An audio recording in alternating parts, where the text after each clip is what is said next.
शहर आई देहाती बहू। हाल ही में रोहन की शादी निर्मला नाम की लड़की से हुई थी। निर्मला गांव की लड़की थी। रोहन के पिता और निर्मला के पिता दोनों बचपन के दोस्त थे। उन्होंने बचपन में ही एक दूसरे से वादा कर लिया था कि दोनों बच्चों के बड़े होते ही उनकी शादी करवा देंगे। इसलिए वादे के अनुसार रोहन के पिता निर्मला को अपनी बहू बनाकर घर ले आते हैं। निर्मला अपने साथ अपनी गाय भी लेकर आ जाती है और उसे घर के आंगन में बांध देती है। अरे ये क्या माँ, भाभी तो गाय भी लेकर आई है हमारे घर में। अभी घर में गाय बंधी देखकर आस पड़ोस के लोग तो हमारा मजाक उड़ाएंगे ना। हाँ बेटा, तू ठीक कहती है, लेकिन क्या करूं मैं, तू तो जानती है तेरे पिता किसी की नहीं सुनते। अरे ये क्या निर्मला, तुम अपने साथ गाय क्यों लेकर आई हो? आपके शहर में पैकेट वाला मिलावटी दूध मिलता है ना, लेकिन मुझे तो रोज ताजा दूध पीने की आदत है। गाय लाकर मैंने ना बहुत अच्छा किया है। अब हम सब रोज ना गाय का ताजा ताजा दूध पियेंगे। अरे ये सब तो ठीक है, लेकिन तुम ध्यान रखना कि तुम्हारी गाय की वजह से आस पड़ोस के लोगों को कोई तकलीफ ना हो। हाँ हाँ, मैं सब देख लूंगी, आप चिंता ना करें। कुछ दिन बीत जाते हैं। फिर एक दिन, चल बहू, आज हमें बाजार से सब्जी खरीदने जाना है। उसके बाद सुनीता निर्मला को बाजार में ले जाती है। सब्जी के महंगे दाम देखकर निर्मला के तो होश उड़ जाते हैं। ये क्या माँ जी, 1000 रुपए की सब्जी, ये तो बहुत ही ज्यादा है। अब क्या करे बहू, शहर का तो यही हाल है। ना ना ना, मैं इस तरह पैसों की बर्बादी बर्दाश्त नहीं कर सकती। अब से ना हम इस बाजार से सब्जी नहीं खरीदेंगे। यहाँ फिर अगले दिन निर्मला घर के आंगन की मिट्टी खोदकर वहाँ तरह तरह की सब्जियाँ लगा देती है। अरे काव्या, तेरी भाभी तो बहुत अजीब है, उसने तेरे पूरे आंगन को खेत बना कर रख दिया। मेरी समझ में नहीं आता तुम लोग इस लड़की को कहाँ से पकड़ कर लाए हो। अरे सब मेरे पिताजी का किया धरा है।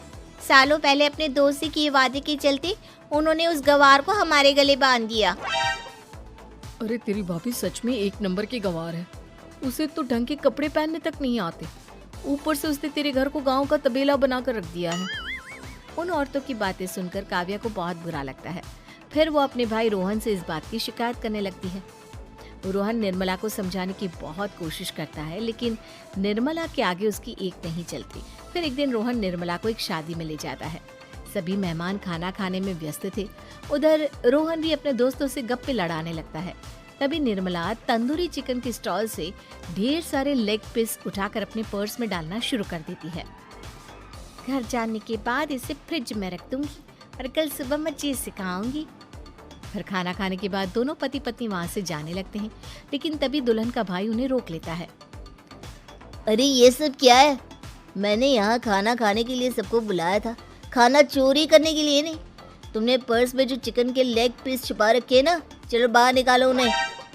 दुल्हन का भाई फौरन निर्मला से पर्स छीनकर सारे लेग पीस बाहर निकाल लेता है। मैंने इतना खर्चा करके खाने पीने का इंतजाम किया है और तुम हो कि यहाँ से खाना चोरी करके ले जा रही हो? शर्म आनी चाहिए तुम्हें। वहाँ मौजूद सभी लोग निर्मला को भला बुरा कहने लगते हैं। अपनी बेइज्जती होते देख रोहन दुल्हन के भाई से माफी मांगकर निर्मला को घर ले आता है। निर्मला, आज तुमने सबके सामने मेरी नाक कटवा दी। आखिर तुम्हें चिकन के पीस चुराने की जरूरत क्या थी? मुझे माफ कर दीजिए रोहन जी। दरअसल ना, हमारे गांव में जब भी शादी होती थी तब मैं और मेरी सहेलियां इसी तरह शादी से ढेर सारा खाना लेकर आते थे। मुझे नहीं पता था कि मेरी इस गलती से आपकी इतनी बेइज्जती हो जाएगी। मुझे माफ कर दीजिए, आज के बाद ऐसी गलती कभी ना करेंगे। इतना कहकर निर्मला रोने लगती है। निर्मला को रोते देख रोहन का दिल पिघल जाता है और उसे माफ करके गले लगा लेता है। इस तरह कुछ दिन बीत जाते हैं। फिर एक दिन रोहन उदास होकर घर लौटता है। रोहन के कपड़े बुरी तरह फटे हुए थे। अरे बेटा, ये सब क्या है? किसी के साथ मारा पीटी हो गई है क्या? नहीं माँ, आज हमारी जिंदगी का सबसे बुरा दिन है। म्युनिसिपालिटी वालों ने हमारी दुकान तोड़ दी। आज से हमारी आमदनी पूरी तरह बंद हो गई। हे भगवान, हमने तो किस्त पर ढेर सारा सामान ले रखा है। अब हम सारे सामान की किस्त कैसे चुकाएंगे? मेरी तो सोचने समझने की शक्ति ही खत्म हो गई। पता नहीं आगे हमें और कितनी मुसीबत झेलनी पड़ेगी। आप सबको ना चिंता करने की जरूरत ना है, मैं सब ठीक कर दूंगी। तो कहना क्या चाहती है बहू? हम ना बोल कर नहीं बल्कि करके दिखाएंगे। हाँ। उसके बाद निर्मला अपने पिता को फ़ोन करके गांव से 5 गाय मंगवा लेती है और फिर अगले दिन निर्मला सभी गायों का दूध निकाल कर बड़े बर्तन में भर लेती है। तुम ये सब क्या कर रही हो निर्मला? मेरी तो कुछ समझ में नहीं आ रहा। हम ना इन गायों का दूध बेचने जा रहे हैं, उसके बाद हमारे पैसों की समस्या खत्म हो जाएगी। हे भगवान, बस यही दिन देखना बाकी रह गया था। भाभी दूध वाली बनकर दूध बेचेंगी तो मोहल्ले में इज्जत क्या रहेगी हमारी? सभी लोग हमें तरह तरह की ताने मारेंगे। आप ना ऐसी बेकार की बातें ना करो काव्या जी। जब जेब का पैसा और पेट की रोटी छिन जाती है तो इंसान पहले अपने और अपने परिवार के बारे में सोचता है। और वैसे भी जिस काम से हमारा घर चले उसकी कभी ना बुराई नहीं करनी चाहिए। फिर निर्मला दूध के 2 बड़े बर्तन साइकिल के दोनों तरफ लटकाकर मोहल्ले में घूमने लगती है। दूध ले लो, दूध, गाय का ताजा ताजा दूध ले लो, बिना मिलावट का शुद्ध दूध ले लो। चलो चलो आओ भाई, जल्दी ले लो। तभी निर्मला के पास कुछ औरतें आती हैं। अरे तुम तो सुनीता की बहू हो ना, तुम इस तरह सड़क पर दूध क्यों बेच रही हो?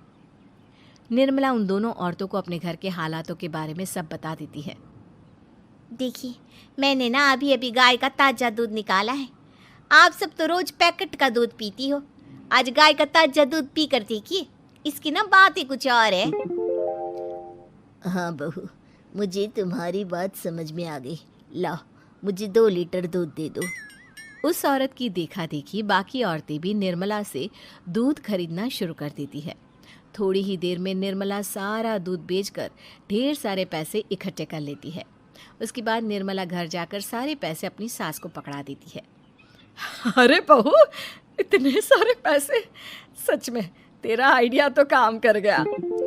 अरे माँ जी, आप तो बस देखती जाइए, कुछ ही दिनों में मैं अपने घर की सारी समस्या खत्म कर दूंगी। हाँ। फिर अगले दिन से निर्मला गायों के गोबर से ढेर सारे उपले तैयार करके बेचना शुरू कर देती है। निर्मला को पैसे कमाते देख रोहन के अंदर भी हिम्मत आ जाती है और वो भी दूध बेचने का फैसला करता है।